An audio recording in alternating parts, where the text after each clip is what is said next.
In order to show incoming calls on Glyph Matrix on a Nothing phone for a Pro, first we need to go to Settings. Over here in Settings, we should be able to proceed to Glyph Interface, and then in here we're gonna go to Ringtones. Once we go here, and if we choose SIM if needed, then in here we can of course choose the mode, classic or generative. It doesn't really matter which one we choose. What you want to do is you want to go to the selection of the ringtone, and then in here we should be able to make sure that the sound only option is deactivated, because as you can see, if the sound mode is deactivated, then we have these animations on the Glyph Matrix. If I enable sound only, then as you can see, there is no animation whatsoever. If you turn it off, it shows up.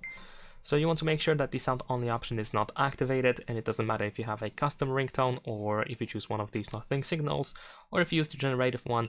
You just want to make sure that the sound only option is deactivated. And that is pretty much it. Leave a like and subscribe.